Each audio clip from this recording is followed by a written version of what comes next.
తెలంగాణ మన ముదిరాజు మహాసభ రాష్ట్ర అధ్యక్షులు డాక్టర్ చొబ్బర్ శంకర్ ముదిరాజు గారిని విలువైనటువంటి శ్రమశక్తి అవార్డు గ్రహీత డాక్టర్ చొబ్బర్ శంకర్ ముదిరాజు గారు అన్నగారిని మాట్లాడాలనుకుంటున్నాను.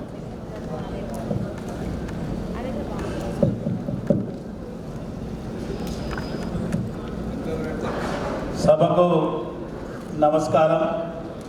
వేదిక మీదున్న అతిరథ మహారథులకు అందరికీ పేరు పేరున ధన్యవాదాలు. ఎందుకంటే 2 నిమిషాలు ఇచ్చిన కనుక అందరి పేర్లు కలుసుకోలేకపోతున్నాం. వేదిక ముందున్నటువంటి పెద్దలకు అందరికీ కూడా పేరు పేరున మహిళా సోదరులకు జర్నలిస్టులందరికీ కూడా ధన్యవాదాలు. ముందుగా ముదిరాజుల ఆత్మగౌరవాన్ని నిలపడం కోసం ఎన్నో ఏళ్లుగా జరుగుతున్నటువంటి పోరాటాలను, త్యాగాలను, నినాదాలను గమనించినటువంటి రాష్ట్ర ప్రభుత్వం ఏదైతే ఏ రోజు ఏ రూపకంగా వచ్చినా బలమైనటువంటి పోరాటాలు ముదిరాజుల్లో వచ్చినాయి. ఆ రోజు 2003లో జరిగిన పోరాటం కావచ్చు, 2016లో జరిగిన పోరాటం కావచ్చు, మొన్న 2023లో జరిగినటువంటి పెరేడ్ గ్రౌండ్లో జరిగినటువంటి ముదిరాజుల ఆత్మ గౌరవ సభ కావచ్చు. ఒక ప్రభుత్వాన్ని డి అని కొట్టిన జాతి ఏదైనా ఉంది అంటే అది ముదిరాజ్ జాగ్రత్తలు చేసుకున్నటువంటి జాతి. దాని వెలుగుల్లో వచ్చినటువంటి ప్రభుత్వం ఇవాళ కాంగ్రెస్ ప్రభుత్వం, కాంగ్రెస్ పార్టీ. కానీ మన కష్టాన్ని అర్థం చేసుకొని మనకిచ్చిన మాట నిలుపుకోవడం కోసం ఆనాడే ఎన్నికల మేనిఫెస్టోలో పెట్టి మన డిమాండ్స్, పెరేడ్ గ్రౌండ్స్ డిమాండ్స్, ఒక 10 డిమాండ్స్ మనం పెట్టినాం ఆ రోజు. ఇది మా డిమాండ్, మా జాతి డిమాండ్. మాకు 20 సీట్లు కావాలి, 3 ఎంపీ సీట్లు కావాలి, పార్టీ ఏదైనా కావచ్చు, మా జాతికి ఇవ్వాలని డిమాండ్ చేసినాం. కార్పొరేషన్ 10,000 కోట్లతో కావాలని డిమాండ్ చేసినాం. మాకు 1/70 కిలో ఇతర కులాలకు హక్కులున్నాయి, మాకు హరించి వేస్తున్నారు, మా మీద అట్రాసిటీ కేసులు పెడుతున్నారు, అవి తొలగించాలని చెప్పినాం. అదే తర్వాత గతంలో ఉన్న ప్రభుత్వం మత్స్యకారుల జీవితాల్లో నాశనం చేయడానికి ఏదైతే కేజీ కల్చర్ సోలార్ తెచ్చి మల్టీనేషనల్ కంపెనీలతో ఇది చేసి మాకు మత్స్యకారులుగా లేకుండా చేస్తున్నారు కనుక ఇవన్నీ చేయాలని చెప్పినాం. ఇవన్నీ మీకు అందరికీ తెలిసేందులో చాలా ఉన్నాయి విషయాలు. ముందుగా రాష్ట్ర ప్రభుత్వానికి ఇచ్చిన మాట నిలుపుకొని అభయాస్తములు ఇచ్చినట్టు ఇవాళ ముదిరాజ్కి ఒక ఫైనాన్స్ కార్పొరేషన్ కావాలని మనం డిమాండ్ చేశాం. వాళ్ళు అన్ని కోణాల నుంచి ఆలోచించి Mudiraj cooperative society corporation limited అని చేశారు. అసలు ఏంటిది? అసలు దీంతో ఏం జరుగుతుంది? ఈ ఎన్నేళ్ళలో వచ్చే ఎదురు చూస్తాం కదా మనము. దీని ద్వారా ఏం జరుగుతుంది? ఇప్పుడు పెద్దలు చాలా మంది ఫస్ట్ సెషన్లో మాట్లాడినప్పుడు చాలా విషయాలు చెప్పారు. మనకు విద్య లేకపోవడమే కారణం, మనం చదువుకోపోవడమే కారణం, మనకు ఆర్థికంగా లేకపోవడమే కారణం అని చెప్పినారు.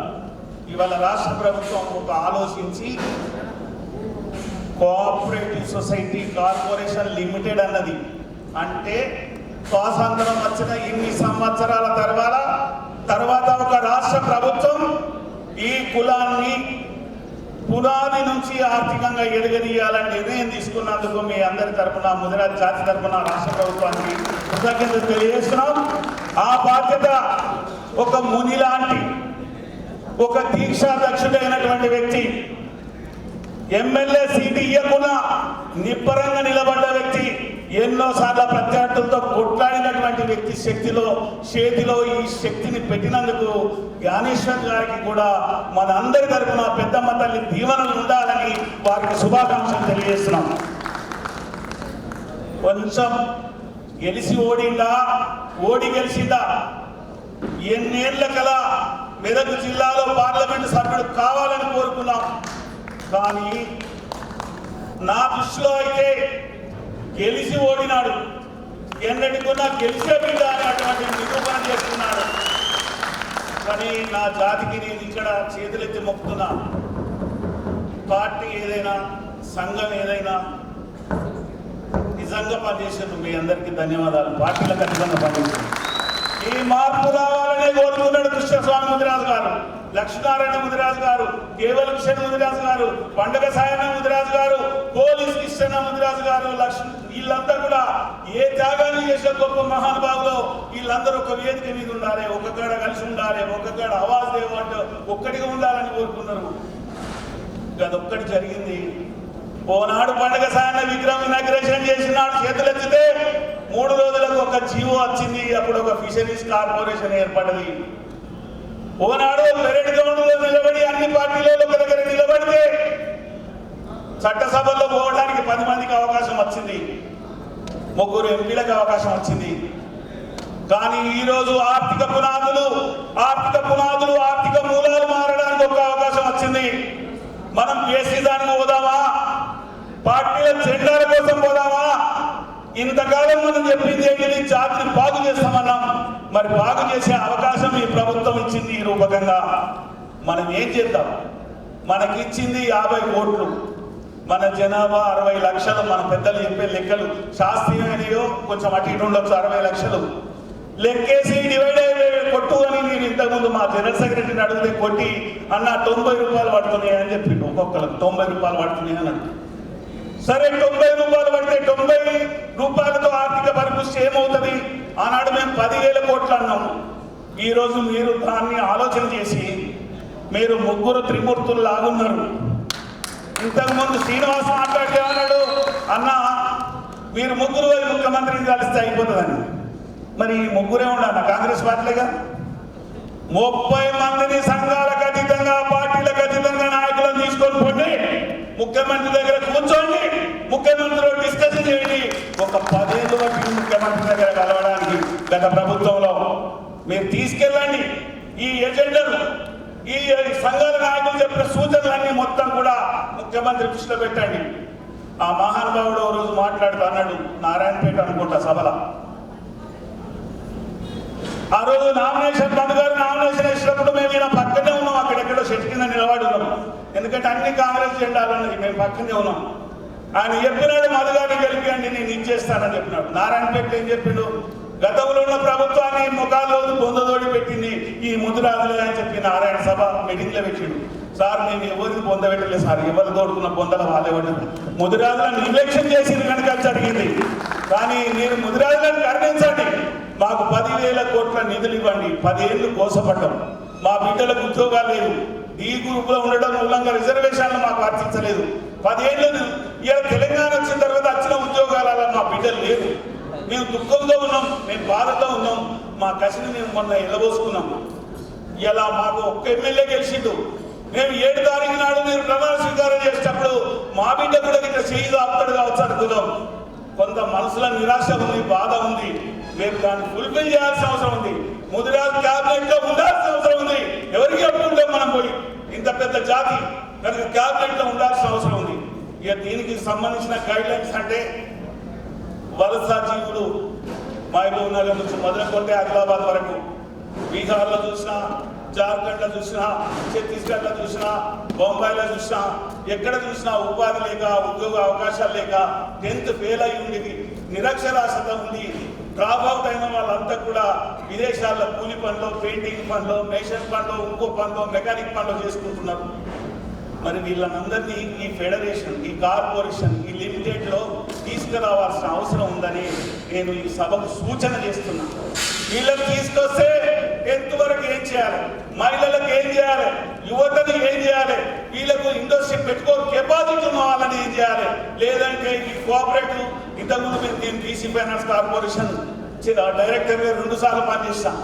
ఇండివిజువల్ లోన్స్ ఇస్తారు, ఇక్కడ కోఆపరేటివ్ ఉంది కనుక టీమ్గా ఇస్తారు.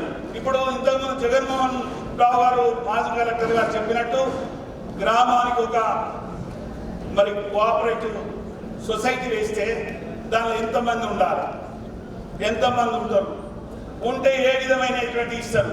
మన వృత్తి కొంత భాగం చేపలు, మిగతా భాగం వ్యవసాయం, వ్యవసాయ కూలీలు, లేకుంటే చిన్న ఉపాధి ఉద్యోగ అవకాశాలు, కూరగాయలు అమ్ముకునేటోళ్ళు, పండ్లు అమ్ముకునేటోళ్ళు రకరకాలుగా ఉన్నారు. మరి వీళ్ళందరినీ కోఆపరేటివ్ యాక్ట్ కింద తీసుకొస్తే గ్రామ స్థాయి నుంచి మార్కెట్ కమిటీలు రావాలి. ఆ మార్కెట్ కమిటీలు ఈ సొసైటీలో చేర్చాలి. దానికి కావలసిన బడ్జెట్ ఈ సొసైటీ నుంచి అక్కడ పనులు అమ్ముకోవడానికి అవకాశం ఇవ్వాలి అక్కడ వాళ్ళకి. అదేవిధంగా ఫిషరీస్ ఏదైనా ఫిషరీస్ లో అమ్ముకోవడానికి కూడా మార్కెట్లు కావాలి. ఆ మార్కెట్ల మీద ఆధిపత్యం అవకాశం ఈ ఫెడరేషన్ నుంచి కార్పొరేషన్ నుంచి వచ్చినటువంటి వాళ్ళకు అవకాశం ఇవ్వాలి. మెకానిక్ ఉంటాడు, ఆయన ఒక చిన్నగానే ఉంటాడు, మరి నలుగురు మెకానిక్లు కలిసి ఒక సెట్ పెట్టుకోలేదు, అది ఇండివిజువల్ అవుతుంది. అటువంటి పరిశీలించాలి.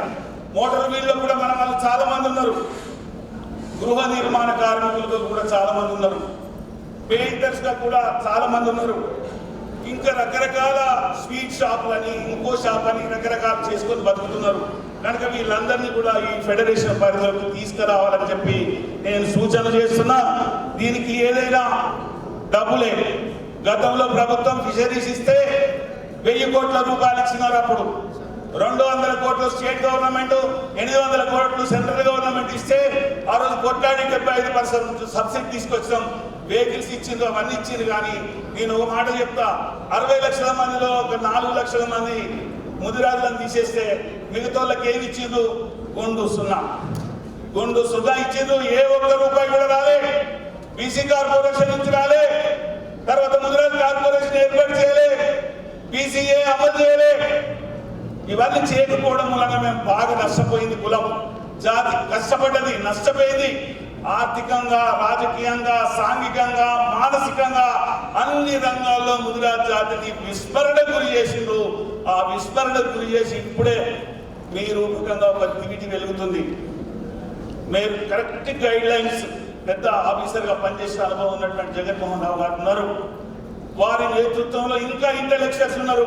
ఇటువైపు కూర్చున్న వాళ్ళు కాదు, అటువైపు కూర్చున్న వాళ్ళ దగ్గర కూడా బాగా ఆలోచనలు ఉన్నాయి. వాళ్ళు ఏం చెప్పాలి? ఎందుకంటే ఊరు వాళ్ళది, జాగ వాళ్ళది, అడవి వాళ్ళది, నీరు వాళ్ళది, వంక వాళ్ళది, చేను వాళ్ళది, వాళ్ళకే అనుభవం ఉంటుంది. మనం రోడ్డు మీద నడుస్తున్నాం, వాళ్ళు కింద ఉంటున్నారు కనుక వాళ్ళ సూచనలు తెలుపమని చెప్పి మీరు ఏదైనా నెంబర్ ఇవ్వండి. మీకు ఉత్తరాలు కానీ లెటర్స్ కానీ రాసి పంపండి. ఇక్కడ మాట్లాడలేని పోయినంత మాత్రాన మీకేం తెలియదని కాదు, మీకు తెలిసిన ప్రతిదాన్ని చైర్మన్ గారికి తెలియజేయండి. మేము ఎవరు అందుబాటులో ఉంటే మాకు అందుబాటులో ఉన్న వాళ్ళకి ఇవ్వండి. మేము తప్పకుండా అన్నింటినీ తప్పకుండా చేరవేస్తాం. ఈ కార్పొరేషన్ తీర్చిదిద్దుకున్నాం పార్టీలకు అతీతంగా. ఇచ్చిన వాళ్ళని గౌరవిస్తాం. మేము ఆ రోజు ఇచ్చినప్పుడే, ఎమ్మెల్యేగా గెలిచినటువంటి మక్తల్ ఎమ్మెల్యే గారికి ఇచ్చినప్పుడే మేము ప్రెస్ మీట్ పెట్టి చెప్పాం, ప్రెస్ క్లబ్లో కూడా పెట్టి చెప్పినాం. మరి మీకు ఇంకొక పెద్ద బాధ్యత ఉన్నది. గత ప్రభుత్వంలో 5 ఎకరాల భూమి ఇచ్చింది పోగాబెట్లో. ఆ భూమికి అన్ని కులాలలో 30 మంది, 20 మంది, 40 మంది వేసుకున్నారు. ఏది దాంట్లో ట్రస్ట్ మెంబర్గా. మన కులం 60 లక్షల మంది అంటే 60 మందిని కూడా వేసుకోవచ్చు. కానీ ఎందుకు 3 వేసుకున్నారు? ఆ 3 ఇచ్చిందా? అది 3 ఇచ్చిందా? ముదిరాజులకు ఇచ్చిందా? అది తేల్చాల్సిన బాధ్యత మీపై, ప్రభుత్వం పైన ఉంది. దాన్ని వెంటనే రద్దు చేయాలని చెప్పి నేను కోరుతున్నా. మీరేం కోరుతారో చెప్పండి. రద్దు చేసి అన్ని సంఘాలలో ఉన్న వాళ్ళను, ఇంటెలెక్చువల్స్, అన్ని రకాల ఉన్నటువంటి వాళ్ళను కూర్చోబెట్టి సమర్థులను, ఆలోచన పరులను ఒక కమిటీ వేయండి. అది వేస్తే దానిలో మీ ప్రభుత్వం ఉన్నంత పీరియడ్ లోపల ఫండ్ ఇచ్చి మా వెనకాల ఇచ్చిన వాళ్ళకు బిల్డింగ్లు అనేవి, మాకు పొందతోడు ఉన్నది, అంతే, దానికి ఏం కాలేదు కనుక అది నిర్మాణం జరిగే బాధ్యత ఈ త్రిమూర్తులు తీసుకోవాల్సిన బాధ్యత ఉందని చెప్పి మేము కోరుతున్నాం.